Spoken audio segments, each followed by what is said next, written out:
cryptocurrency investor is in a New York jail today, charged with kidnapping a 28-year-old man and keeping him locked up for weeks in an upscale Manhattan townhouse. Investigators say John Waltz tortured the victim, even dangling him over a ledge at one point in a desperate attempt to gain access to his Bitcoin wallet. Now, that victim was eventually able to escape. A lot to unpack here. Let's bring in CNN's Gloria Pazmino in New York. Just walk us through exactly what we know about what sounds like a very, very frightening experience for this victim. Not only that, Becky, but really a disturbing and bizarre set of details. John Waltz is the suspect that is accused of luring a man into this luxury Manhattan apartment in the Soho neighborhood over the last several weeks and holding him hostage there, torturing him, all over an alleged plot to get him to give up his Bitcoin password. The man you're seeing there on your screen is John Waltz. He is 37 years old, originally from Kentucky, and prosecutors say that he lured this man into this apartment and for several days tortured him by tying him up with wire, at one point shocking him with a taser while his feet were on water, dangling him over a railing and threatening to kill his family if he did not give up this password. Now, one thing that's not yet clear to us, Becky, is how these two men knew each other. We don't know if they had a personal or a business relationship, and exactly how much money this whole scheme was over. But we are told by prosecutors and police that at one point last Friday, the victim, who has not been identified, 28 years old, finally, he thought that he was about to be killed. He gave up the password, which then made the suspect go into another room to get a computer, and that gave him a brief window of time that allowed him to escape the apartment, run out to the street, and flag down a traffic cop. That's how he was able to get the attention of law enforcement here in the city. He was able to go to a hospital where he received treatment, and police moved into that apartment and arrested this suspect, John Waltz. Upon arriving to that residence, which, by the way, happens to be in a very ritzy Manhattan neighborhood, police found a treasure trove of evidence. We are told that they found ammunition, cocaine, an electric saw, which the victim said he was threatened with, the chicken wire that he was tied up with, body armor, night vision goggles, and they also found Polaroid photos of the victim tied up with a gun pointed to his head. Now, prosecutors have asked that John Waltz is held without bail. He was ordered to surrender his passport. Prosecutors telling the court on Saturday that they believed he had the means, including a private helicopter and a private jet, to make escape, and that is why they were requiring him to be held without bail. He has not yet entered a plea and is expected back in court. Becky, I think several other outstanding questions in this case, including how these two men knew each other and whether or not, what kind of business they were doing together, if at all, and this whole Bitcoin angle, which we have seen similar incidents in recent weeks with cryptocurrency investors being targeted in violent attacks. Becky? Yeah, not least in France, and I'm going to do a little bit on that now. But for the time being, Gloria, thank you for that. France has also been hit with a string of crypto-related crimes, including abductions and attempted kidnappings. Earlier this month, the daughter and young grandson of a crypto tycoon barely escaped being kidnapped by several masked bandits in broad daylight in Paris. Her father is the CEO of the crypto firm Paymium. Also this month, the father of a cryptocurrency executive in Paris was abducted and later rescued, but lost a finger during the ordeal. Well, let's welcome our next guest. Carol Alexander is a finance professor at the University of Sussex and a crypto expert. She joins me now from southern France, my alumni. It's good to have you on. Thank you.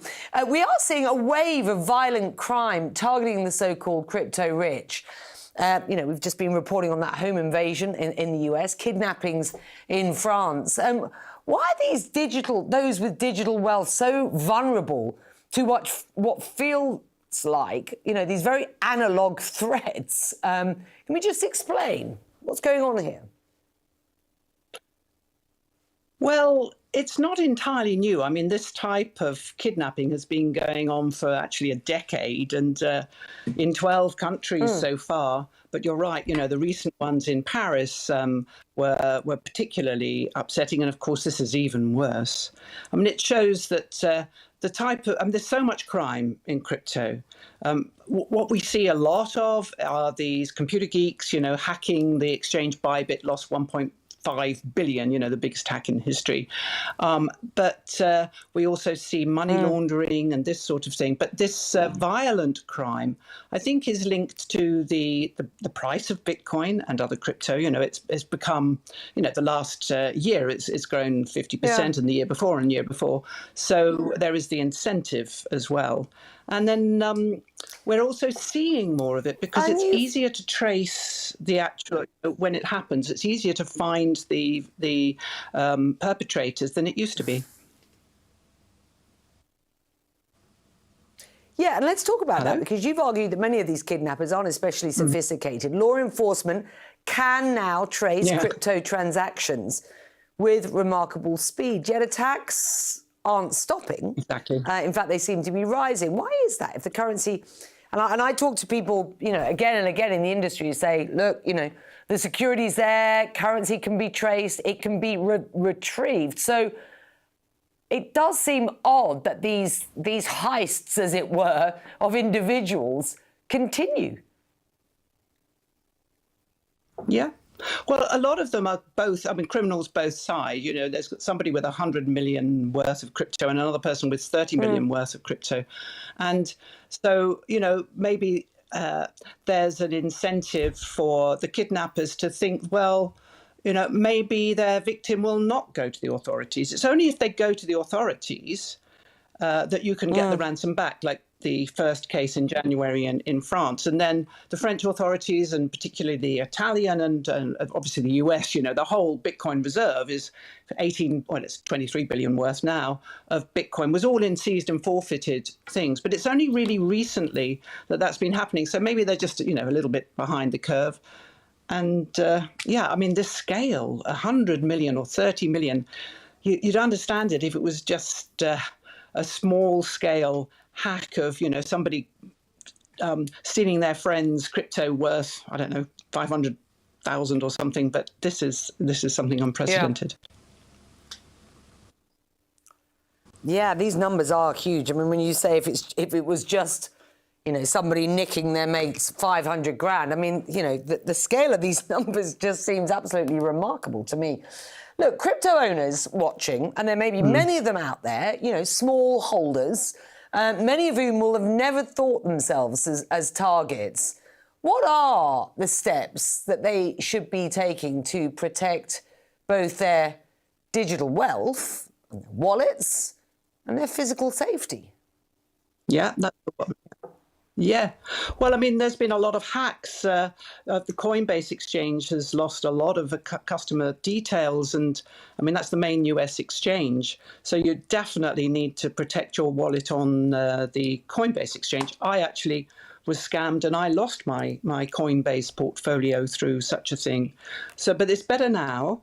And the other type of thing you can do is to have what we call a cold wallet. So don't keep your MetaMask wallet, which is the main Ethereum wallet, or other types of Bitcoin wallets that you have connected to the internet. Put them on a USB and then hold them aside. But if you have an account on an exchange, you are always vulnerable to your, maybe the exchange goes bust, like FTX. That was another thing that I lost, the FTX went bust. They have custody.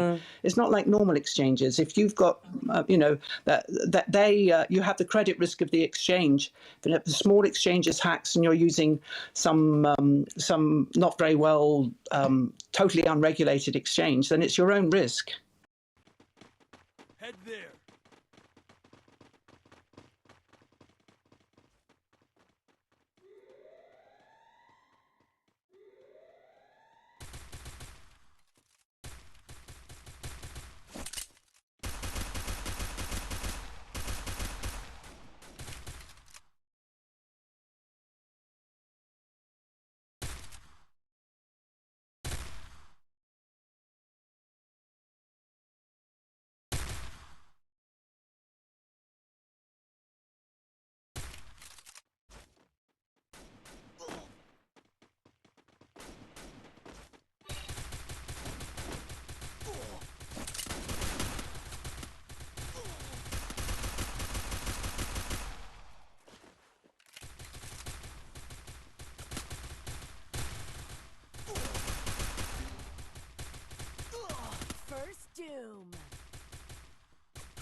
me!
First doom.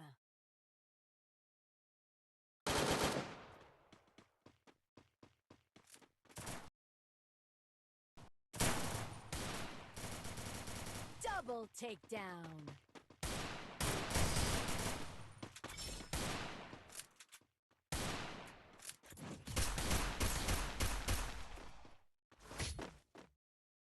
Resources here.